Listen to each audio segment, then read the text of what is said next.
play until he's about 60. But do you see Ellis as a future captain of Wales and the next guy that could potentially lead you in France if required? Oh, look, Ellis has certainly got leadership qualities. We know that. And he has the ability to captain a side.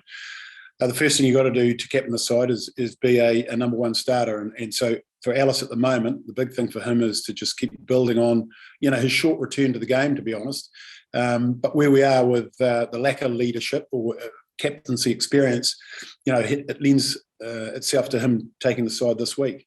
And certainly we don't think that it's going to hamper his game, whereas others, it may. So the decision was that he'd captain, but for Ellis, he's just happy to be back out there. I think he would have been happy whether he was on the bench starting, captain, not captain. So he's taking it in stride.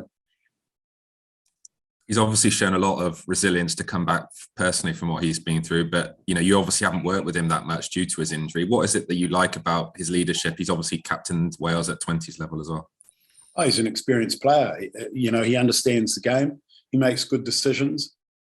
He's a good communicator. Good with referees, asks good questions, he's has been, and I think will be again, a leading player for Wales going forward. So, it's just time now for him in the saddle and the position back on the park. Just lastly for me, when you look back on your time with Fiji, what are some of your sort of standout memories? They're clearly a very passionate rugby nation like Wales. What are some of your favourite moments from that time? Oh, they are. It's just a different culture, and it was a fantastic experience living in a different culture in another country. Memories of obviously winning a Tri-Nations down there, which for the Fijians is big. When you're playing against Tongans and Samoans, it's really important, just like a Six Nations is to Wales. Also having an experience with the Sevens down there and winning the World Cup with Fiji was just a tremendous experience to see what it meant to the whole nation. And they're mad passionate about their rugby. Rugby and religion are the two big R's. And, they are very, very similar to us in Wales here and New Zealand. South Africa, to be honest, it's the number one sport. Sevens, was the number one sport, followed by 15s. So, it's big for them, and they'll come on Saturday and they'll relish the opportunity to play us and play in front of a big crowd, and they'll be looking forward to it, I know. Thank you, cheers. Hi, Wayne.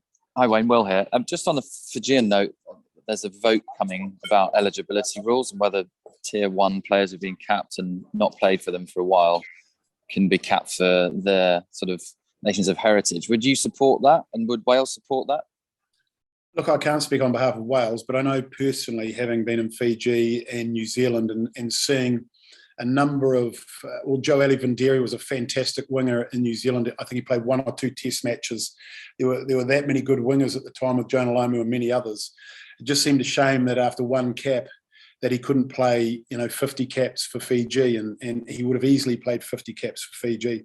And it's a loss to the global game, to be honest, in my opinion. There are that many fantastic Pacific Island players playing for other nations, and for them to be able to go back after a stand-down period, I think is just going to strengthen the island nations, which strengthens world rugby. It gives you more competition in World Cups and pool play, and I just think that so long as there's a stand-down period and it's not from one nation to the next in 5 minutes, then I don't see I see benefits as opposed to too many negatives. Can I ask you another one about Big Chris? When you first picked him, you weren't quite sure whether he'd be capped, and if he comes to the bench, he will be.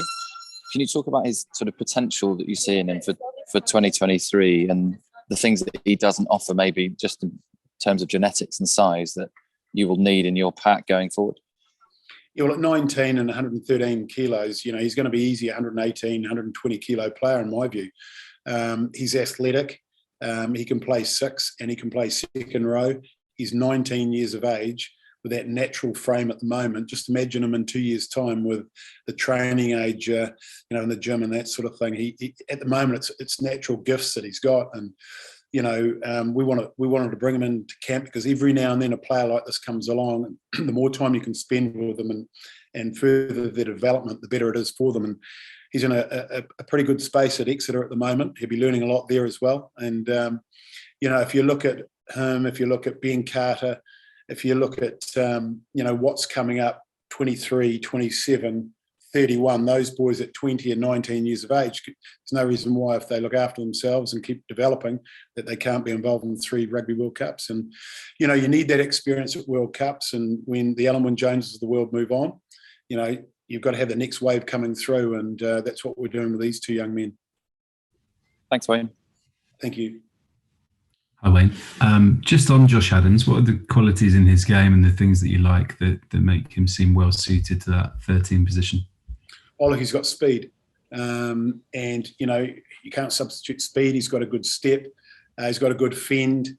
There's a lot to like about him from an attacking point of view. And defensively, one-on-one, he's pretty good. So it's learning the defensive system from a 13 point of view rather than on the wing, which is obviously different. It's a challenging position. But he's got good guys in camp like Jonathan Davies, obviously, who has a wealth of experience to pass on. And so it's utilising what we've got at the moment to upskill Josh. And we just think it's something that we need to see, and we need to see it tested, not just on the training field, but in a live situation. And so we're looking forward to seeing how that goes. Just quickly on Chris Chinzer, you talked about seeing him as a lock and a 6 in the press release. Are you hoping that you will get a player there like a Peter Stephentoy or a Courtney Laws or Maritoje who can cover those positions quite easily for you? Yeah, well, definitely. When you're putting squads together, we're running with sort of 38 players at the moment. We're needing every single body because of the knocks that we have at the moment. But you get to a Rugby World Cup and 33 players. You've got to have players that are interchangeable and can play more than one position. And so we want to have what I describe as a hybrid, someone that can play in the second row and at 6. So it helps your line out. It's against certain teams, you want physicality and size. And so we want to have options to be able to go to sort of a fast game, if you like, and be able to have the big, brutal game as well when called upon. And so we have to have players that can do both, or players that can cover both. Thanks. Hi, Wayne. Good to see you. It's back to Ellis Jenkins. Most of it's been covered, but specifically in this team, will he and Thomas play blind and open? And then more generally, where do you see Ellis's best position? Yeah, I got the first part of that, and then you just broke up completely. Second part would be, can you hear now? You're still breaking up at my end. Okay. Wayne, he was just asking what Ellis's long-term best position is. Yeah, look, Ellis is a 7 that can play 6 in my mind. If you think I think back to Michael Jones, who was a world-class 7. And he ended up playing 6 when he slowed down through a serious knee injury. There's no reason why Ellis, with his skill set, can't have the ability to play across the back row, in my opinion. So the big thing is making sure that players don't lose too much speed when they have a serious injury like that, and that's something that Ellis is working on. And I'm sure he's just going to get better and better. But to answer your question, he can still play 7, and he has the ability to play 6. Thanks. Thank you. Thanks, everyone.